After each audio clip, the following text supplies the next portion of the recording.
Notre époque connaît des changements sans précédent. L'activité humaine augmente, les villes s'étendent. Aujourd'hui, plus que jamais, l'eau a besoin de nous.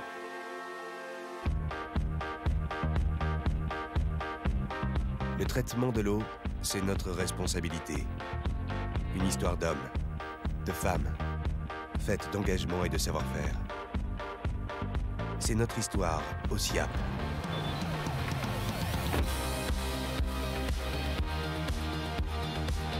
Nous collectons, transportons et dépolluons les eaux usées de 9 millions de franciliens. Notre réseau de 440 km de canalisation est géré en temps réel, avec des outils de prévision et de régulation qui nous permettent d'anticiper toutes les situations et d'optimiser la gestion des flux. 7 jours sur 7, 24 heures sur 24.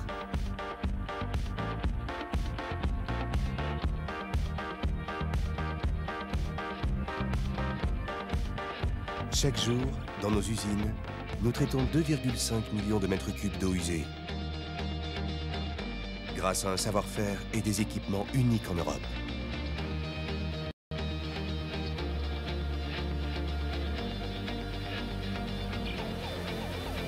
Notre vision est durable, tournée vers le long terme. Nous nous engageons à développer notre activité industrielle de manière responsable. Nous investissons régulièrement dans la modernisation de nos usines et dans le développement de solutions innovantes et protectrices de l'environnement.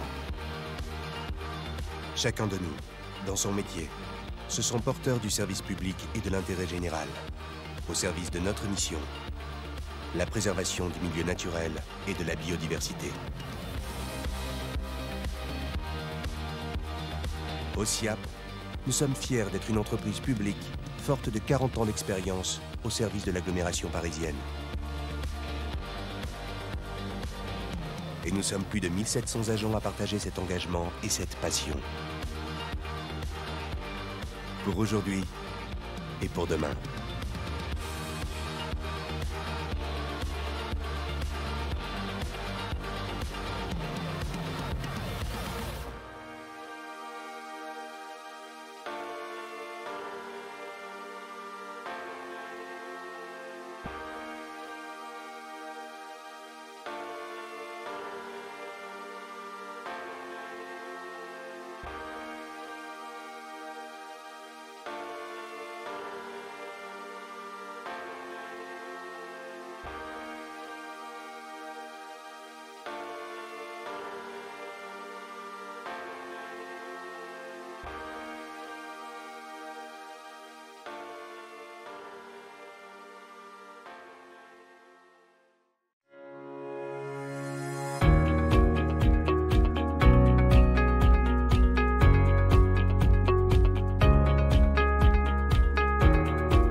Good morning, dear participants. It's a great pleasure to welcome you in this roundtable entitled Comparing Knowledge and Experiences of Megacities on the Urbanization Processes and Their Effects on Floodplains of the Second International Conference on Water Megacities and Global Change. The session chairs are Catherine Carré, who is a professor at the University Paris-Sorbonne, France, Hervé Piéguet, the research director, CNRS France, and José Frédéric Deroubet, professor, École des Ponts Paris-Tech. Mrs. Carré, Mr. Piéguet, Mr. Deroubet, the floor is yours.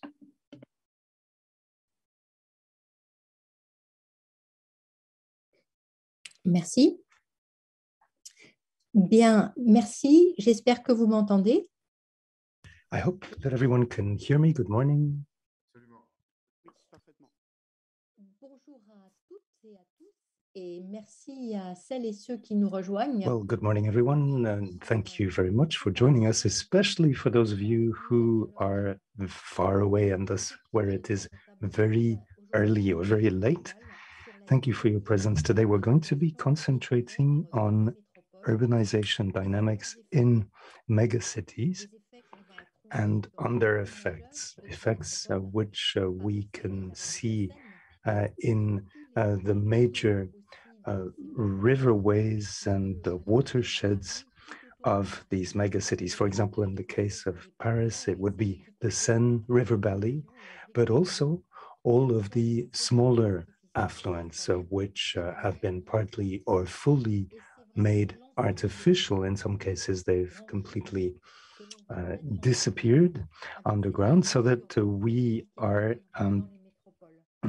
going to be looking at the dynamics involved in these issues. There is construction everywhere for some 70 years now in major and not so major cities. So there is construction going on horizontally, vertically, and for the larger cities, this is particularly important because much of the transport network has moved underground, and the various networks, whether they are digital, security, or other kinds of networks, are buried underground, so that when there is flooding, this can cause considerable disruption.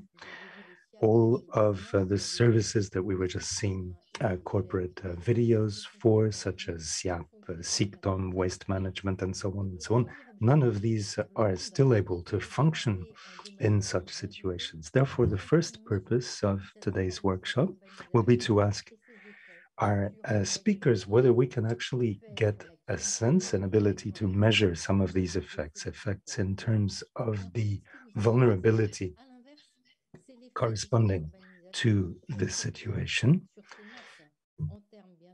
We will also be looking at the hydrological effects, the effects on the water table in terms of flooding or a drought, and looking at the effects on the environment, on the hydro system of this urbanization. But I'd like to hand over now to Hervé Piéguet. Merci Catherine. Bonjour à toutes et à tous. Vous m'entendez? Thank you, Catherine, and good morning to all of you. Can you hear me? Yes, it seems so. So yes, the question which is linking urbanization and floodplains is a very sensitive question. These plains are often flat, very attractive areas within the cities, and this is where people end up building. Why do I say end up? Well, because at first sight, we know that they are floodable spaces. So we tend to wait before we settle there. However, under the pressure of urbanization, of urban growth, these things can end up happening. One of the main underlying questions of urbanization is precisely the question of environmental justice, of the most vulnerable, the poorest populations, installation and settlement in these areas and risk-exposed areas. And we will be discussing this more in depth with the example of Sao Paulo. Is also the flood risk, which can be existing in the upstream area, depending on what we do in the city, and the pressure on these water resources, quantitatively and qualitatively, how much water do we leave to the plain, is the question of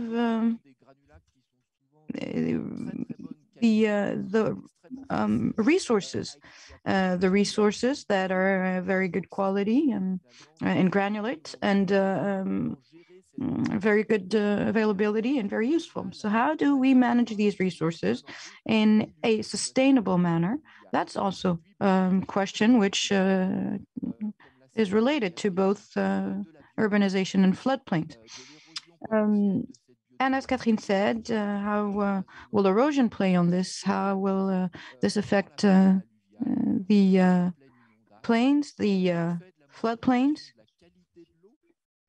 Because of the change also in water quality, but also in the change of physical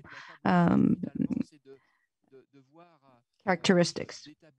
Now, the idea is to try and observe the situation worldwide, differences, common grounds, and then what responses can we bring to these pressures? So the beginning of this discussion and this debate was an opportunity for us to suggest to several people who know this topic quite well throughout the world to bring their expertise, their knowledge to the table. So I'm not sure what you see on the screen. I don't see a slideshow anymore. Do you see a slideshow? Do you have a list of participants to the roundtable? It does not seem so. At least I can't see one.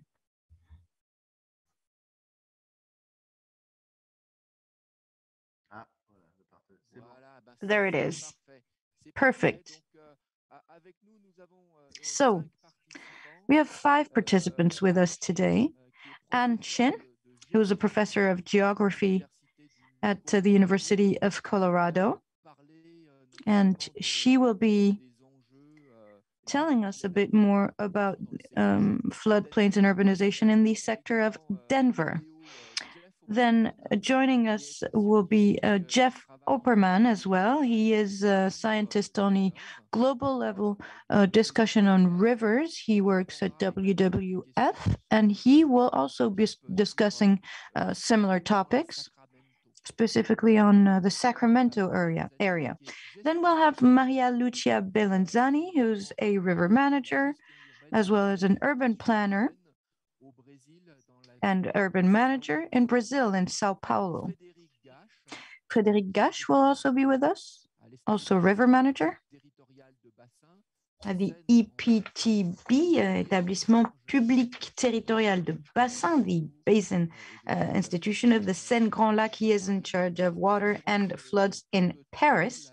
And we will finish the roundtable with Barbara Belletti, who is a researcher at the ENS de Lyon, in Lyon, and she works on a global scale looking at urbanization. Right, so let's begin right away with our first speaker. Live with us from Denver, Anne Chin. Anne, you have the floor. Welcome, and thank you so much for being with us on such a late hour. Thank you very much, Elvie. I'm going to be speaking for English. Next slide, please. So for context, Denver is located at the foot of the Rocky Mountains on the Front Range of Colorado that includes cities like Boulder, Fort Collins, and Colorado Springs. Next slide, please. Denver lies within the South Platte River Basin, shown by the red dot on this map. Stream flow originates in the mountains, subject to snowmelt, and funnels through the steep terrain onto the lowland plains. Flood hazards are therefore high, and at the same time, vast agricultural plains lie downstream, receiving the water and sediment delivered during floods. Next slide, please. Within this setting, Denver has grown rapidly since the 1960s.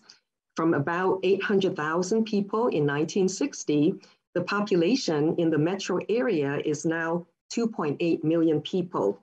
On the right, one can get an impression of this growth over a 20-year period from 1973 in the top image to 1992 at the bottom. And naturally, this rapid growth has placed tremendous pressure on the river system. Next slide. And as people settled around the cities, urbanization has necessarily occurred on and near many floodplains. Here's an image of the area just north of Denver, where we can see Boulder and Fort Collins. Between the cities are also quite a bit of agricultural lands. And we also see how close these cities are to the mountains on the west. Next slide. Back to Denver, I show here a sequence of 5 Landsat images in infrared false color from 1989 to 2021. And from them, one can get a feel for the character and extent of the urbanization process. We can focus on the area around the city center labeled with the word Denver, with the red colors indicating reflected infrared bands commonly used to show features like lawns and trees that line streets in urban areas. Next, please. Oh, sorry, pardon, it should have been a series and animation. Does it not show? If you click on it,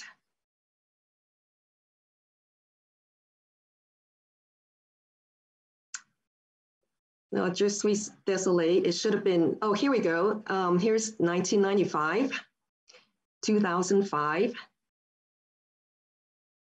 2015, and 2021. Next slide, please. So we can characterize the urbanization around Denver as largely radiating outward from the city center. The pace has been rapid since the 1960s, so it is a rather recent phenomenon, perhaps in contrast to some of the other cities that we'll be talking about. And urbanization continues to expand in all directions. Next slide. So turning to the socio-ecological effects of this urbanization. Next slide. First, the rivers are important natural resources in the region. They provide a portion of the drinking water for the area, habitat for fish, birds, and wildlife, and opportunities for recreation. Next, please. At the same time, the rivers pose hazards and risks to people, and urbanization increases those risks. We know that impervious areas increase runoff, for example, leading to shorter lag times and flashier hydrologic regimes. Pollutants from cities often degrade water quality, habitat, and biodiversity, culminating in what we know as the urban stream syndrome. And Denver does not escape these effects. On the right is an image of the 100-year floodplain through Denver, developed with data from the Federal Emergency Management Agency superimposed on Landsat imagery. And from this image, one can get the sense that no matter the specific location, one is very near a floodplain and exposed to the risks of floods and hazards of urbanization. Next slide. The next 2 aerial photos show details of a major flood on the South Platte River in 2013. This town is Greeley, just north of Denver, in June before a major flood. We can see how closely the urban area hugs the river to the northwest and agricultural fields to the southeast. Next, please. The storm of September 2013 was an extreme event with floods reaching recurrence intervals up to 200 years in the area. Here, the image of 17 September was a few days after the peak and the flood stage had already receded somewhat. It's easy to see how the roads and highways were washed out and the irrigation infrastructure in the agricultural areas was damaged. The event took some lives and cost at least $2 billion in damage. Next slide. But besides the obvious risks to property and people, however, there are other risks that are also important. In Colorado, a recent study documented the numerous historical resources that occupy floodplains, like historical buildings, districts, monuments, and sites. And they're important in communities for economic development, for revitalizing urban areas. They provide a sense of place, and they're non-renewable resources. The map shows the numerous historical resources in Colorado with a concentration around Denver shown by the circle. Next, please.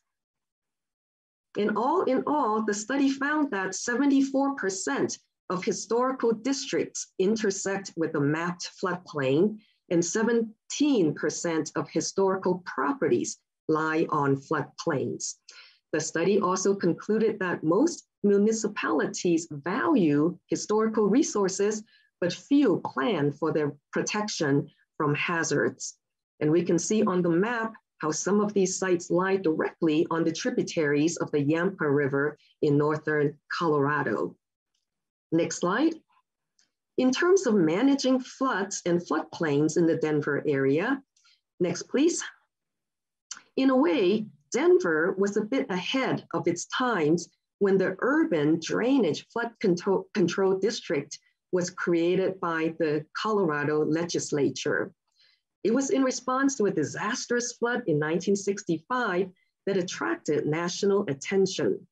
Then another flood a couple of years later in 1969 occurred during the legislative session, and that created the political opening to form the flood control district. Next, please. Here we can see the location. Oops, sorry, can we back up one? Merci. Here we can see the location of the flood control district within the Platte River Basin, serving several counties and cities beyond Denver. And in 2019, the district was renamed Mile High Flood Control District, reflecting the elevation of Denver exactly 1 mile above sea level. Next slide. Flood control in Denver has 2 prongs. Next, please. First is to prevent new problems by regulating land use and guiding further development on floodplains through the comprehensive floodplain management program. Next, please.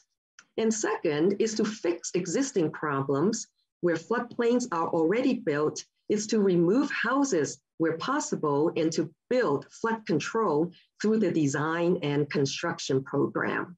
Next slide.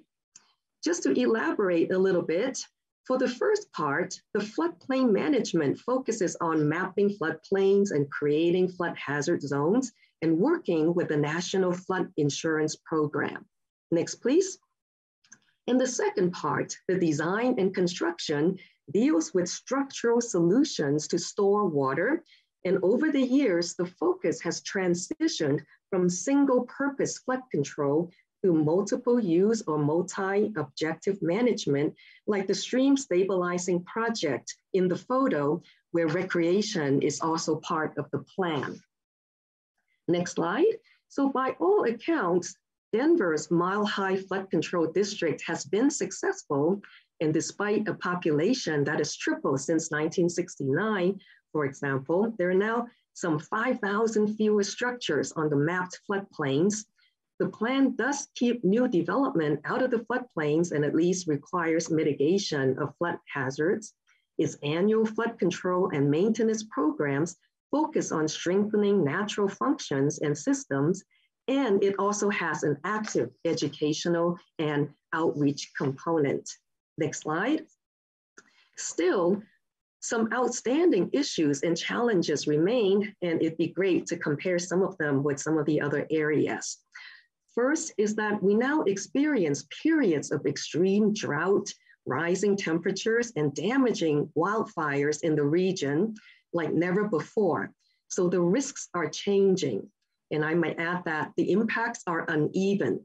Some communities are more vulnerable to others, and that also raises issues of justice. Second is that even with management, there are still unintended consequences on habitat and biodiversity, for example.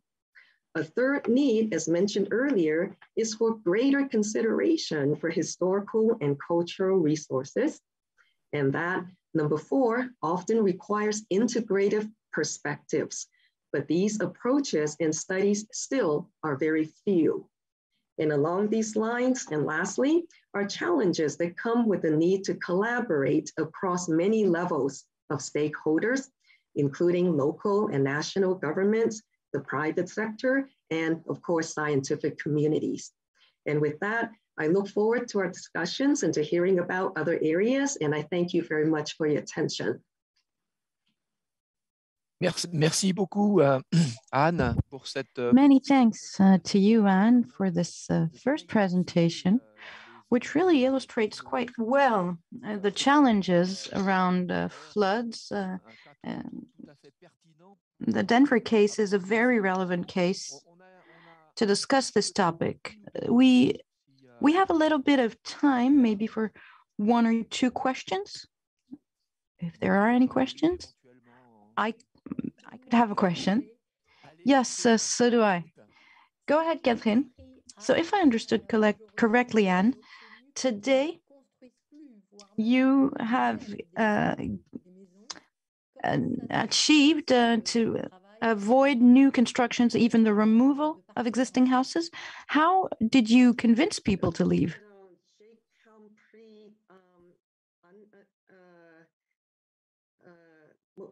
Je n'ai compris pas toute la question.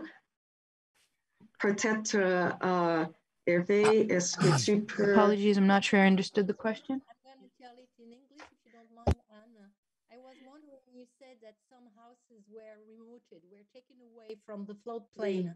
How did you manage to get this? I believe, so I do not work directly with the flood control district, but I believe it's through permitting. It's through permitting, so more strict requirements to issue permits and perhaps not requiring or not renewing permits as they're able to do that. So it wasn't complete, but tightening up on the permitting, I believe, was the way to do it. That was an interesting approach. And merci pour la question. Hervé? Oui, José. Yeah, as a compliment, I would like to point out a problem with this kind of policies of removing people from areas at risk, because it has been shown that in many places, I don't know about Denver, but in many places, this policy of removing people, in fact, is much more a gentrification policy rather than a protection policy. And well, it's more a way to change the population rather than to protect the population. And this kind of because we know that many people settled without permits in these areas. So maybe we would like I would like to hear you, Han, but maybe we keep this in mind for the rest of the discussion. Merci. Merci beaucoup pour ce premier échange. On va... Many thanks for this first exchange. Well, moving on to our second speaker, is Jeff Opperman, who has a video presentation for us. So Jeff is a scientist who works on the global study of waterways at WWF. Hi, I'm Jeff Opperman. I'm the global lead freshwater scientist for WWF. Sorry I couldn't be here live, but here's my recording. I'll be talking about cities and floodplains, a Fabian strategy for achieving multiple benefits from floodplains. So the roundtable today is focused on the urbanization of floodplains, and I'm going to highlight what is lost when cities expand onto floodplains. the diverse values of floodplains that are at risk. And one of those diverse values is the ability of floodplains to reduce flood risks for existing cities. So floodplains are among the most productive and diverse ecosystems on the planet. For example, the Mekong River supports about 20% of all inland fish harvest in the world. And that is largely because the Mekong retains expansive connected floodplains. Temperate floodplains also were incredibly diverse and productive. This is a scene from the Illinois River in the United States showing a massive flock of snow geese. But along large rivers in the temperate world, they've largely been disconnected from their floodplains, and floodplains have been disconnected and converted. It's been one of the major reasons for a dramatic decline in freshwater species. According to the Living Planet Index, populations of freshwater dependent vertebrates have declined approximately twice as fast as populations in terrestrial or marine habitats. So this conversion of floodplains was happening because of the construction of levees and dams. But even as all this investment was happening in infrastructure, flood damages have been increasing. So if we look here, we're looking, and this is all in constant dollars, we're looking at flood damages in billions in the United States, and looking at these or periods of 3 decades in comparison, and we can see that flood damages have about tripled from the beginning of the 20th century to the beginning of the 21st century. And this tripling of damages was occurring even as there was this massive investment in dams and levees to try to reduce flooding. And these risks are projected to continue even if the world is able to reach the target of holding warming to 1.5 degrees.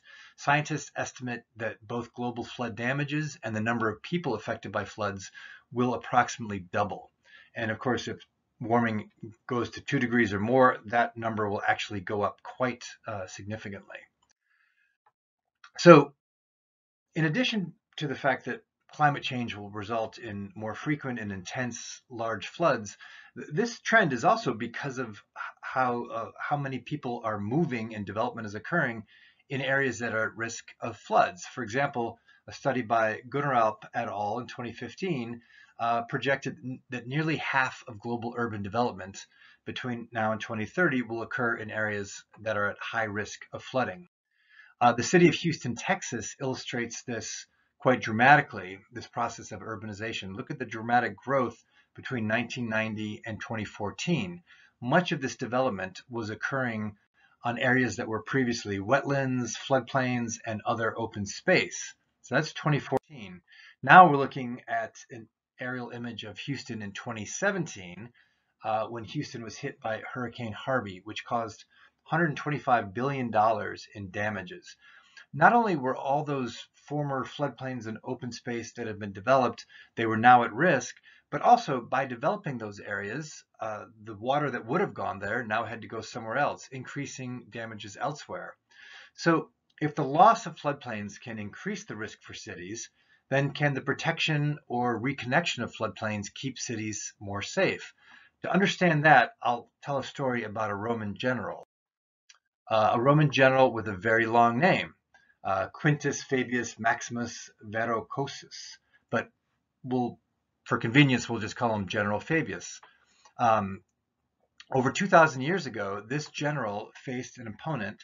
This general with a very long name faced an opponent with a very short name, Hannibal. And also, he confronted an alarming new normal. So Rome was long accustomed to the comfort of having military superiority over its foes. But now Rome was threatened by a numerically dominant force, the army of Carthage that Hannibal had led over the Alps, with war elephants. So talk about a new normal that the Romans were facing there. Standard Roman military tactics had failed twice already as Hannibal's army marched down the Italian peninsula, and Rome was next. So General Fabius adapted. He realized that his army and Rome could not survive another pitched battle at the walls of Rome, and that Rome's walls could not hold.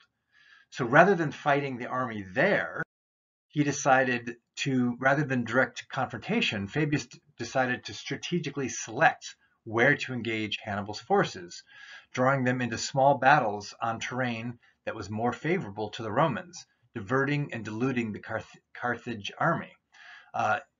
Those who study, and this ultimately was successful, it avoided the clash at the gates of Rome and kept Rome secure. Those who studied military tactics, this approach has become known as the Fabian strategy.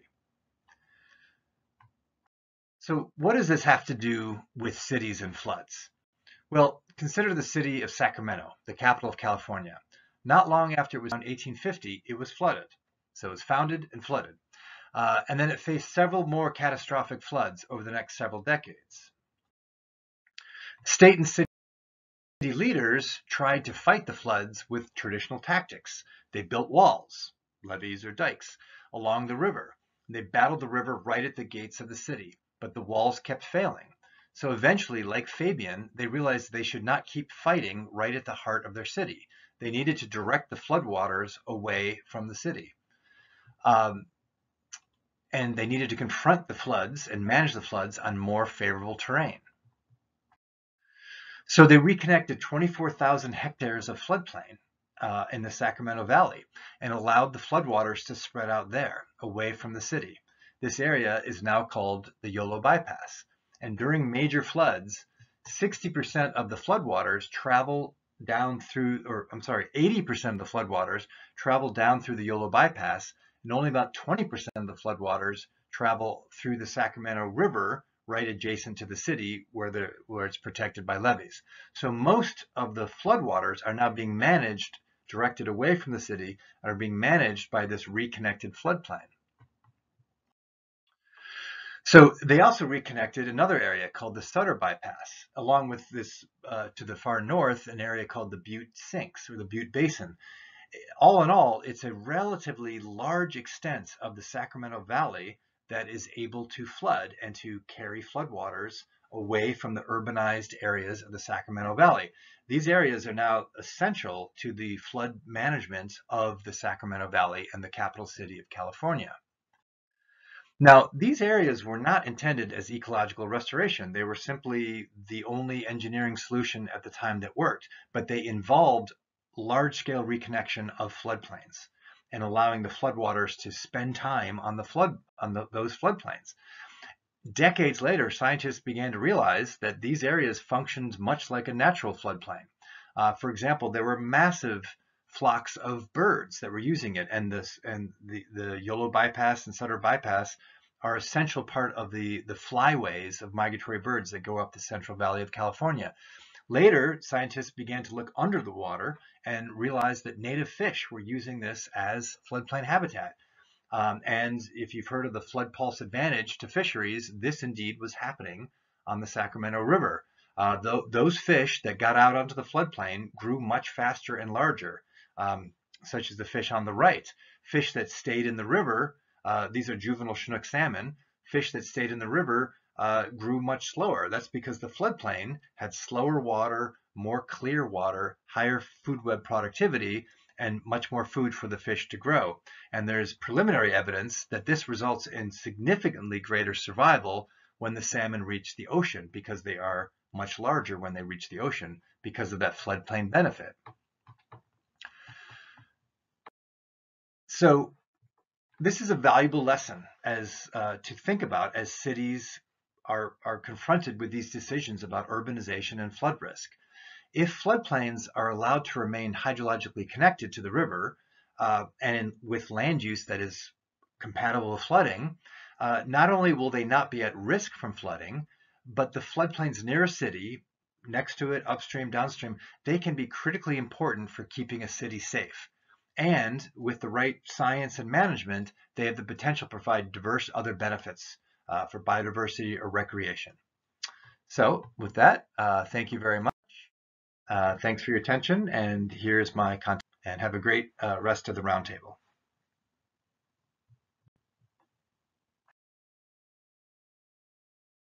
Thank you so much, Jeff, for this presentation, which has shown the effects of urbanization, also the impact of public policy. To tie in with the public policy dimension, I'd now like to give the floor to Frédéric Gache, who is in charge of taking account of flooding as part of public policy and development policies, and works in the Seine Grand Lac River Basin Agency, the EPTB, but he's going to be telling us all about it. Around the River Seine, then, and he will be talking, just as Jeff Opperman did, about these floodplains and submersion issues. Indeed, good morning, everyone. Hello, Hervé. Hello, Catherine. It's a great pleasure to be here with all of you and to meet all the other panelists. I have just a couple of slides to show you. I will try to talk about the impacts of urbanization on floodplains, for one thing, particularly the dense urban area in and around Paris. After that, I'll talk about the edges of the Paris region known as Île-de-France, where you have less dense areas, and there are more specific types of urbanization with individual houses and agriculture areas, with the characteristics of this agriculture versus building uses in terms of flood risk. Could we have the presentation? Is this the one? Yes, this is it. Absolutely. That's perfect. Thank you. So just a couple of elements by way of context, as our American speakers were doing. We can see the specific effects on the dense area. For 2 or 3 centuries, we've been seeing rapid growth of the city, which has been expanding and developing also into the floodplain, of course. So in the Île-de-France region around Paris, we've gone from about 4 to some 12 million inhabitants. And if we look at flood-prone areas, as you will see, there is a major bed in the dense area. We'll just stay on this slide for the time being, if we can. So these flood-prone areas are urbanized to the tune of about 95%. So in trying to balance urbanization and protection, we have to take account of what you see here on the screen, which is the length of time of submersion, for one thing. This flood submersion time can range from 1 week to up to 8 weeks, as was the case with the 100-year flood in 1910.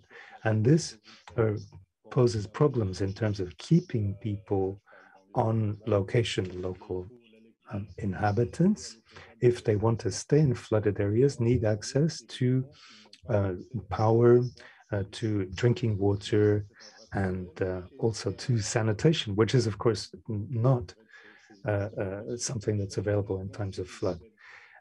That's an initial problem. Then there's the density of the urban fabric in these areas. So we have between 800,000 and 1 million people who live in the flood-prone area. So that's when the river overflows. And here, on the next slide, you can see something that we observed in 2016, even before the river overflowed. We are in a porous sedimental area, and you have a number of different layers which are below Paris at different levels, then between 0 and minus 15 meters. And this, even before there is overflow, has an impact. For example, here you see the railway transport for the Paris region, known as the RER. And you can see here that this segment of the tracks, for example, was flooded in 2016 because it was a little lower down than the surface. Whereas we were barely at the 10-year flood for Paris as a whole at the time in 2016, but because of the many structures which are found underground, and Catherine mentioned this by way of introduction earlier, there were a lot of harmful effects on such infrastructure. So when you want to promote urban revitalization or renewal, you need to take account, of course, of this complexity of all the infrastructure that's underground. Can we get to the next slide? So if you want to proceed with urban revitalization in a context like this one, it's not always as simple as it may seem. On the next slide here, we can see the PPRI, which is the Prevention Plan Against Flooding Risk. That stems from a law of 1995, which, at least for new infrastructure, imposes taking into account a number of constraints, particularly for the lowest level of housing. The problem for the Paris region was that these constraints came far too late, since the major riverbed was already built to the tune of some 95%. Added to this, of course, we're short some 400,000 housing units. And so, as you can imagine, it's out of the question to level existing buildings in order to provide for more green space or stadiums. And so we have to try to rebuild, how could I put it, perhaps not in a smart way, because the smartest approach would be simply not to build, simply put. But since the regulation does enable this, we can, at the very least, take some precautions. This is part of urban renewal, but in this very urbanized context, the question arises of whether such a legal instrument as the PPRI can provide for truly resilient solutions. And the fact is that ultimately it can't. It came too late, quite simply, and it does not enable us truly to think holistically of a scale of, say, 100 or 200 hectares, a larger district than perhaps, and what is going to happen to such a district over the coming 30 years or so. However, this is precisely the scale we would need to be thinking at when we consider the kinds of buildings, like, for example, retirement homes or kindergartens that might be very difficult to move the occupants of, or perhaps high schools, where high schoolers might be better able to get around by their own means. And you have the consideration also of which parts of the building will be below or above water in case of flooding. Of course, once the water has been removed, if you can have a power generator, then the classes can move to the upper stories. I mean, this is just the example of the high school.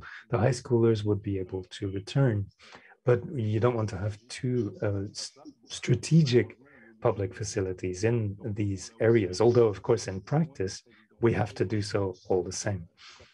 So the question is, what can you do about it when you have no other choice? You can try to raise the buildings a little bit, but then you have the water table related issues. If you think of the underground in the Paris region in a three-dimensional perspective, there are structures everywhere, really. I mean, it goes from underground parking lots, the transport infrastructure, power, drinking water, piping, the sewer system. And all of this was built without taking any account of flooding at all.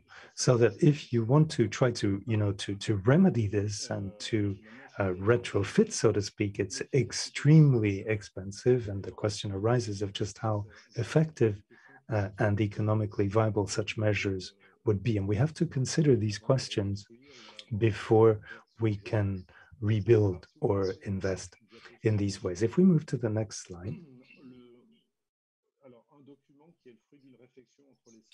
we have a document which stems from a joint thinking process by different authorities. So here we go. This is to go beyond the city planning constraints as they currently exist. So a working group was set up with various players, network operators, local authorities, architects, amongst others. And they drew up a charter to build resilient districts in the face of the risk of flooding. This is, of course, for urban renewal, because that is the ultimate question in the highly dense areas on former industrial sites. And of course, you find this issue in many other urban contexts as well, not just in the Paris region.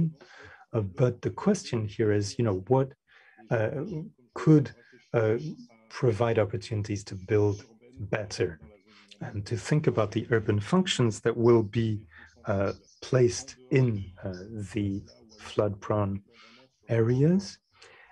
Can you try to position certain facilities elsewhere, or perhaps to raise them up so that they're above various thresholds, which correspond with various potential flood risks? Then there's the question of, do you keep the local population on location in case of flooding, or do you have to do other things? There is also the question of the networks and the sanitation. And how do you make sure, for example, that power networks will continue to work? It's not an easy matter. We have few examples in the Île-de-France region, but there are examples, say, in Frankfurt in Germany, with some new districts that were built along the Rhine, and which are, in fact, absolutely resilient with zero damage in buildings up until the level of a 200-year flood.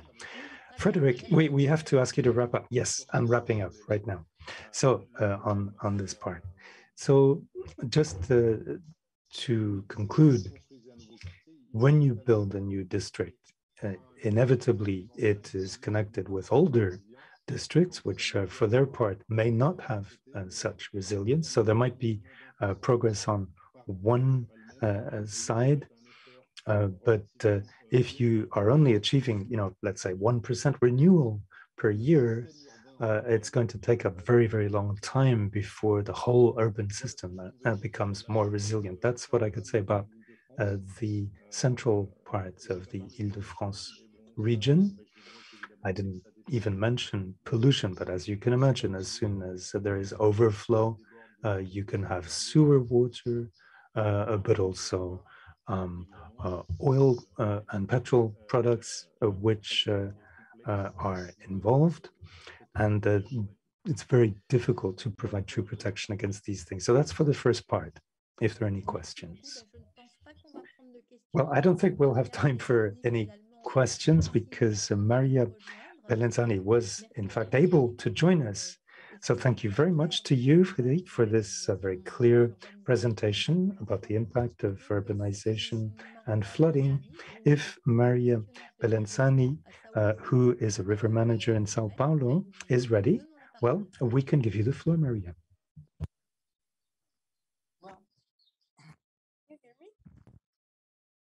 Yes. Okay, good morning, everyone. Thank you very much for the invitation. I'm very happy to be here. And will you manage the presentation? Yes. Okay. Okay.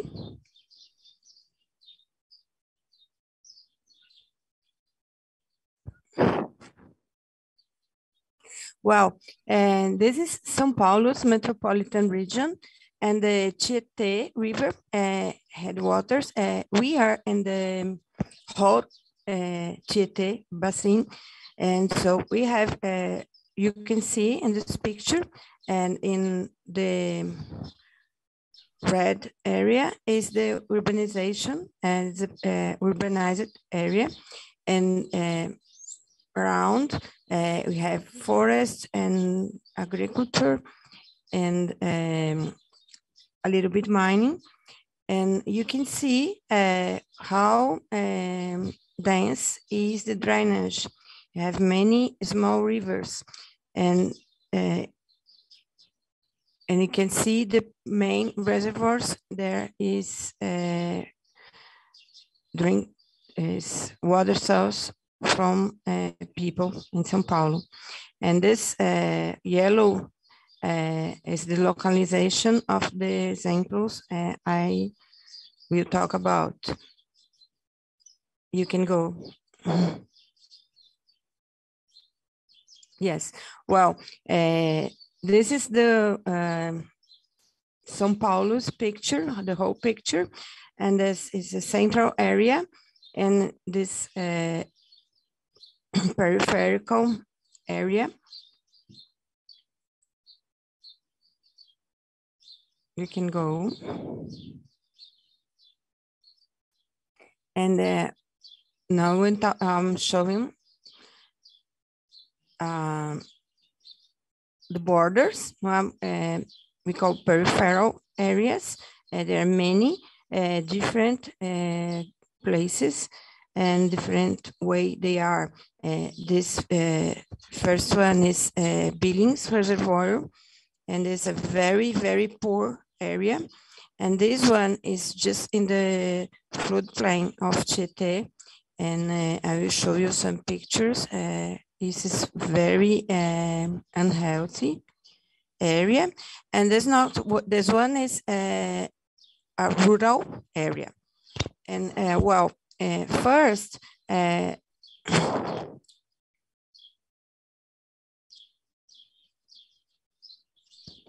well, this area is very important from Guarapiranga Reservoir, and it's a rural area. And well, 5 years ago, we faced the attempt of an airport to be built here. And happily, we could stop this. But now, with the new mayor and the situation we have in Brazil, maybe we'll face this attempt again, and there will be totally dangerous for the water supply. Next slide, please. Well, I did some very summarized historical evolution. And so until 1930, the main objective and purpose was power generation and drainage, because many areas were going to housing and sanitation. But in the end, after that, we had a very, well, how can I say? Well, it has a big avenues, lots of big avenues to be building. It was a very period with strong urbanization, I mean formal urbanization, and most of these avenues, they are in the bottom of the rivers. And at this time, it became to be a big problem. And from 1960 to after 1970, it was the same project, construction, lots of valley bottom avenues, but not with general plans, because we have not, well, not democracy, not good plans, and just avenues and avenues and avenues. And so at this time, some very fragile areas were totally not permeable. And then we change the paradigm to say paradigma to prioritize detention reservoirs, linear parks, and slum urbanization, and there's linear parks and kind of green infrastructure. Next slide, please. Well, and these pictures, these show these closed galleries, and the most avenues are like this, and these open channels, and this the biggest problem, a lot of peripheral areas, and people live in the bottom of these small rivers. And that's not planned, of course. And this kind of green infrastructure with, I think is the best thing to do, but we have few, just to see the pictures. This one is a urbanized slum. Next, please. And this is the detection reservoirs we call big pools, and this is gray infrastructure, and this we have 18. The planet was 34, and now we have 18. And one of the problems is that no one wants to live near a structure like that. Next, please. And then this picture, I show an image of São Paulo metropolitan area. Is 39 cities, and this great, big, wide, urbanized area. And then 1, 2, 3 are my samples, and I will show how different are these areas. And this, I believe, the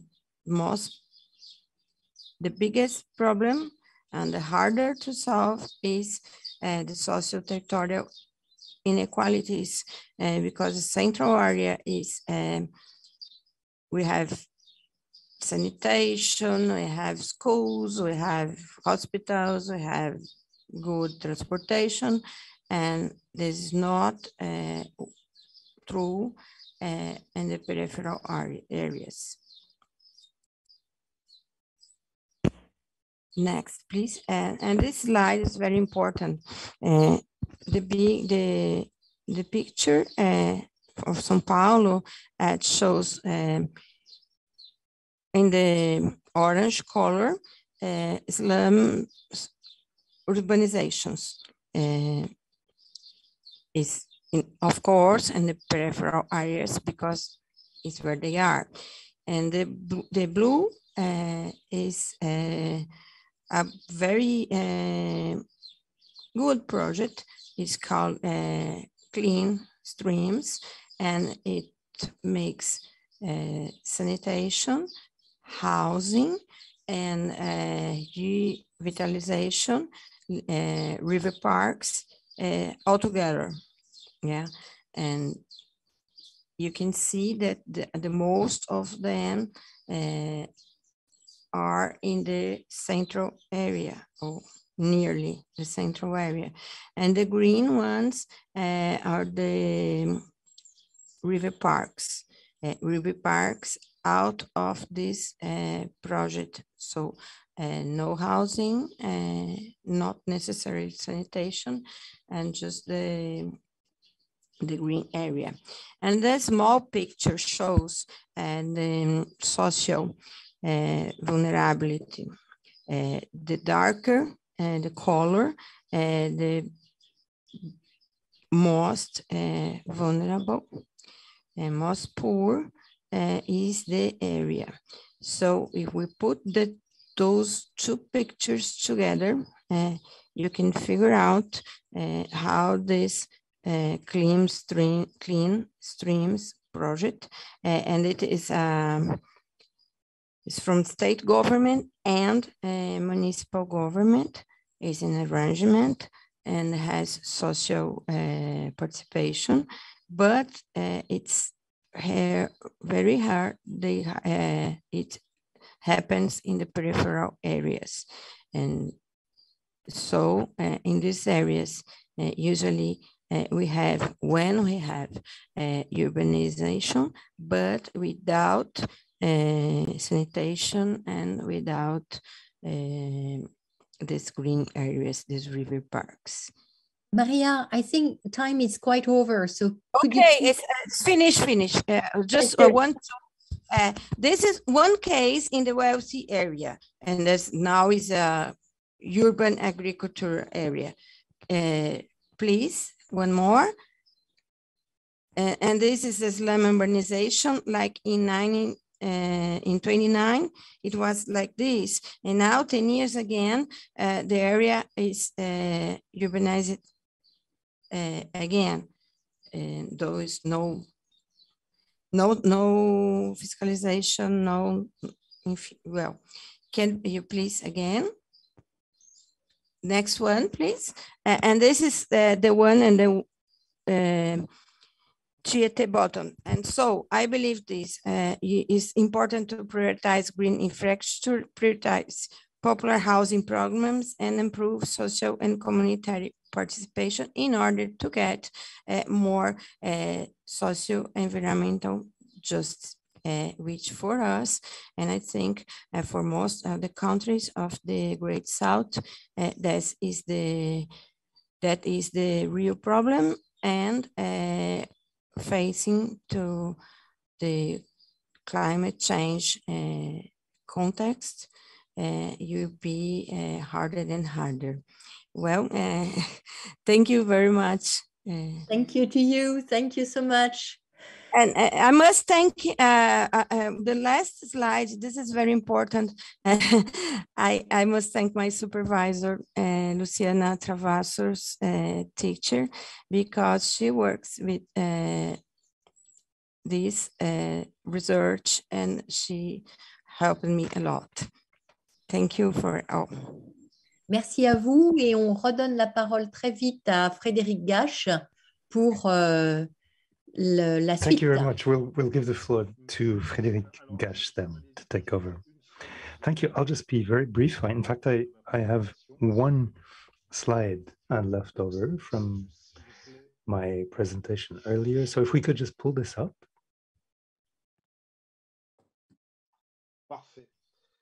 Perfect. So, I mean, a map is worth many words, isn't it? We can see here a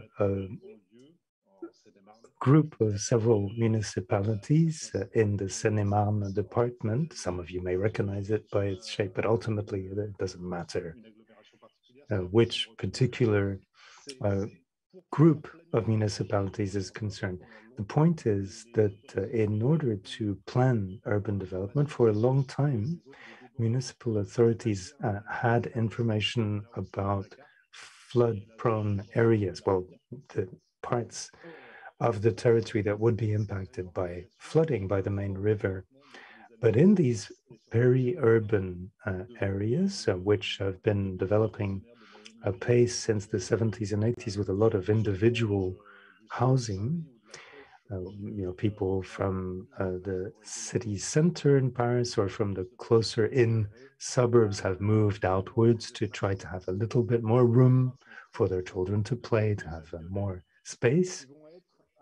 And you have seen a very marked increase in these districts of individual housing units. So we're in the Brie region here, a highly agriculturally productive area with grain producers, a lot of value added, and often these individual houses are in direct contact with agricultural areas. So in addition to this, these houses are also in the runoff areas that you see in purple on this map. This is a data layer from the Central Reinsurance Fund. We worked with elected representatives and other players in this watershed to highlight the fact that when it comes to urban development, these runoff areas that are in purple on the map here should also be taken into account, and ultimately stand for some 2/3 of the flood-prone areas, in fact, in the territory concerned. And this was information which was not available to elected officials, including, for example, for granting building permits. And this is where, we see all kinds of problems that arise in relation to runoff when it comes to storms, for example, where you might have mud flows, very marked erosion, which is, of course, damaging for agriculture, with the fertile topsoil being swept away by the water. And then, of course, these are not things that necessarily happen every year, but in the past 20 years, above all, over the past few years, we have seen relatively frequent consequences for the individual houses. When the storms are fairly intense, you get these problems with mud flows or mudslides. So we would like to see the authorities take advantage of this runoff data for several purposes. First of all, of course, to better adjust urban development, but also to consult more closely with agricultural players. What can you do once these individual houses have been built? What can be done? Do you build storm basins, which are very expensive to build and to maintain, or should we find other consensual solutions, in particular with the farmers, to try to reorient this runoff where possible? And certainly in the Seine-Maritime department, over the past 20 years or so, we've been working on such solutions, and certainly the EPTB authority would like to be able to adopt such solutions more widely. They're less costly and they enable a dialogue to occur between the farmers, who in any case are saying, well, why would you even have considered the possibility of coming and building a house in this flood-prone area? To engage then with other players around these alternative solutions, which may prove less costly, and avoid, considering some players as simply irresponsible, but rather as being able to contribute some solutions. Thank you very much, Frédéric. That's what I wanted to say very briefly about this part. Great. Well, that's a perfect transition to the next part about Barbara Veneti, who is going to talk about this need for information that you highlighted so aptly. Can everyone hear me? Oh, perfect. So to illustrate what I'm going to be talking about today, and to tie in with what we were just hearing about, the problems, the issues at stake, and the possible prospects, I'd like to suggest a slightly different viewpoint, that we perhaps take a bird's eye view, looking at a number of different examples very briefly, and looking at the maps that emerge from satellite imagery. So the first case is the Ho Chi Minh City case, the largest city in Vietnam, that was built up quite rapidly with impressive population growth over the past 50 years. And you can see visually here the artificialization of the alluvial plain around the Saigon River, which now has spread across some 200,000 square meters for the city itself, 30,000 for the metropolitan area as a whole. So a very marked artificialization process. Second example here in India with the city of Delhi. And this is one of the most breathtaking examples of population growth and urbanization that we know. So you can see again on the left between 89 and 2018, the artificialization around the Yamuna River in the alluvial plain. But with the two central figures also, you can see that urbanization is not just about artificializing the plain around the city itself, but leads to changes upstream. So along the Yamuna, we can see that there have been changes in the alluvial plain between 89 and 2018. All the connecting arms of the river have disappeared. There are less sediment banks also because there has been a change in the dynamics of the river as a result of urbanization. A third example, and here we're returning to the city of Denver, that Anne Chin was talking about earlier. So here, population growth, urbanization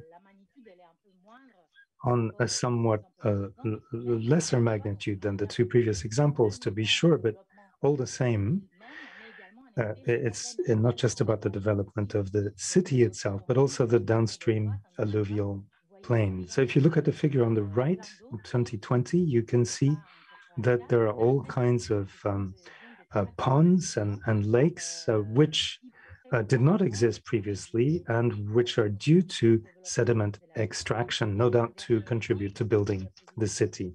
And one final example, this time in France, in Lyon, in the city of Lyon, one of the most spectacular examples of urbanization in Europe, which concerns the whole of the Rhone River corridor from Lake Léman all the way down to the sea. And this urbanization came about not just through urban development, but also occupying the natural spaces in the alluvial plain with changes in the water system to provide for drinking water. And we can see the opening up of these large basins for the capture of water to produce drinking water. And we can see also the very marked changes in population. Now, these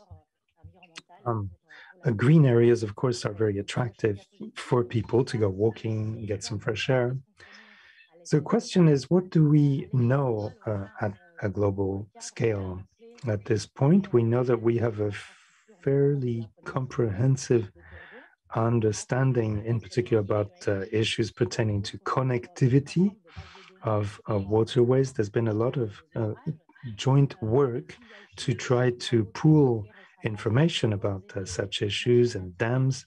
There's also been a lot of recent work on the effects of climate change on the sustainability of rivers. But what do we actually know about the effects of urbanization of floodplains at a global scale? We know where the fastest population growth has occurred, where it will occur in the future, but do we actually fully understand all of the ins and outs of the cases that are relevant?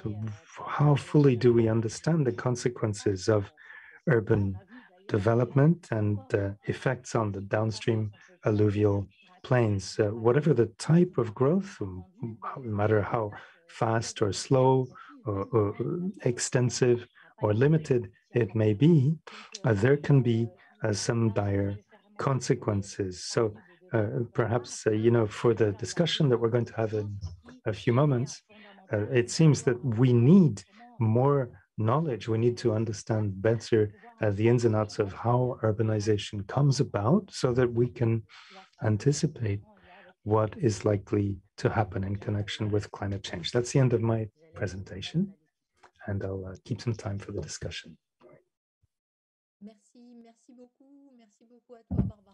Many thanks to you, Barbara. Moving on now to questions from our speakers. For our speakers, there's a question on the policy implemented to fight against floods in agriculture areas and what happens in terms of floods in developing countries. What can we say about that? Do we have any answers for those questions? I'm not sure who this question was for. What I can say is that to date, the means that we have and that are available to us are Earth observation programs, for example. We have many of those, and they can already allow us to quantify and trace, follow up the way that things occur in terms of urbanization, and therefore have indicators to better assess the situation and anticipate flood risk in agricultural areas as well. That's what I can say for now. Right, and in the case of the Île-de-France region,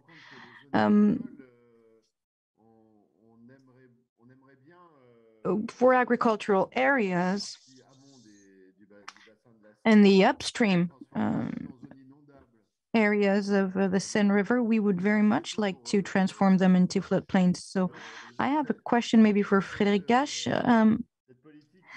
This policy, according to which we try to increase the, so to speak, floodability of the basin areas, raises the question of knowing what type of compensation systems we can think of to compensate the agricultures and the farmers for whatever loss they could face following these types of measures. Is it a discussion topic at the PTB Seine Grand Lac area? Well, allow me to give you a two-pronged response. First of all, naturally, when there are strong rainfalls, intense rainfalls, naturally, the agricultural areas are flooded. So, of course, for major floods, it happens. For smaller floods, there are certain animals actually that make sort of levees and avoid major floods. So for that, of course, we would need to find a solution to rid the areas of these species, these fish species, to avoid as much as possible the effect. We are working on that. And then, of course, you know that after a century of urban planning, we are developing the area with the agricultural sector as well as the river unions to try and find consensus on flood optimization with three types of measures. First of all, conservation of natural areas where there are no specific economic challenges. So protect what can still be protected. There are more than just agricultural areas. And for those, maybe having a good dialogue with farmers and farmer unions to see how we can develop financial compensation when these areas need to be protected. However, when we do this, aren't we turning back to natural ways? And can you compensate for natural things? The idea is when you try to increase the flood areas, and this is all very much standardized it can be financed, and there can be compensations for those cases. But where I agree with you is that if we have a basin solidarity with the Paris larger area with 11 million inhabitants, there's a very important fiscal potential, and the areas which can contribute to protecting the Île-de-France region, but also upstream cities. There's a 2 billion cubic meter storage capacity against 800 for the reservoir lakes. So these are the standards that we will need to optimize in the coming years. I believe that in terms of financial compensation there, or even while looking at rethinking our cultural practices in corridors, what seemed impossible a decade ago seems now, it seems at least loud, that we are at a crossroads. Maybe there seems to be a certain will from local stakeholders, the farmers as well. We have actually just signed a convention with the farmers of the basin. The basin, it's not a coincidence. It's because today the dialogue conditions are there. However, we'll need to compensate them. There's no way around it. We'll need to help them reinvent growing practices, rethinking farming, and this takes years. So it's a fascinating work that we are doing now, and that we will be doing for the next 40 to 50 years, I believe. Of course, it takes some time to ensure that optimization is done in the best possible manner. What seemed impossible almost 10 years ago seems to be getting considerable, or at least plausible. There are three aspects. There are basins where, for several reasons, the farmers themselves are turning to us, or public authorities, local authorities, because their production is suffering, their water quality is also suffering. So optimization of flood expansion, flood area expansion is not just about water, it's also about the more you flood these areas in the winter, the later your farming practices can start. And if you have a filtration system through greening of these areas, improves the quality of your water. And so, sorry if I'm being a bit long, but all of these actions, that is to say, have multiple benefits on multiple aspects, which is why local stakeholders are now really having a constructive dialogue, listening to one another, because this can be beneficial to many. Many thanks, Frédéric. One last question. The Charte des quartiers résidents, the Charter of Residential Areas you showed, you said it was online? Yes, I just copied the link in the chat. Yes, but I believe that the person who asked the question is not on the chat. Well, it's on the website of the Direction Régionale et Interdépartementale de l'Environnement, so the ADRIEAT, but if you Google Charte des quartiers résilients, the Charter of Resilient Neighborhoods, you'll find it immediately. José, Frédéric, Hervé, a few words of conclusion?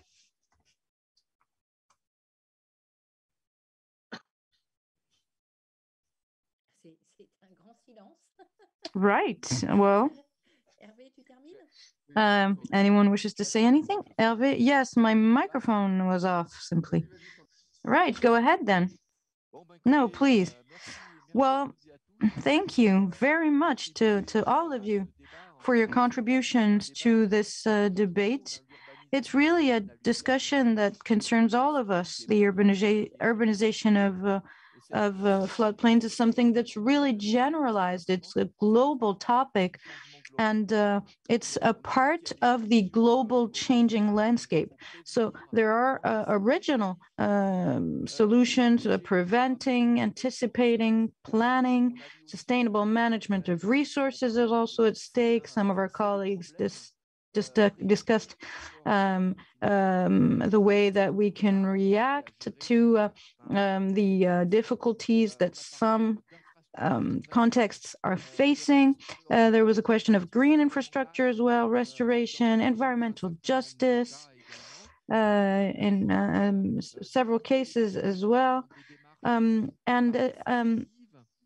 Having the populations participate in all of this, and then the production of knowledge as well was mentioned. We are far from knowing everything about these challenges. So many thanks to our participants who really participated in our knowledge and in these discussions. Many thanks to Anne and Maria. I know it's really late for you guys, so thank you so much for staying up so late with us, for being online with us and participating live in these discussions. José? Yes, well, many thanks to all of you for your contributions. I'm not sure what the follow-up of all of this will be with the organizing committee to these roundtables. I don't know what types of publications or communications will be carried out. Hopefully, there will be communication and follow-up after that, because it was really, really fruitful, very rich, various approaches, a common view on the failure of supervising policies on urbanization. I think we all agree on that. But at the same time, much remains to be done. We have challenges upstream, downstream in these the cities, and many possibilities for action in these sectors.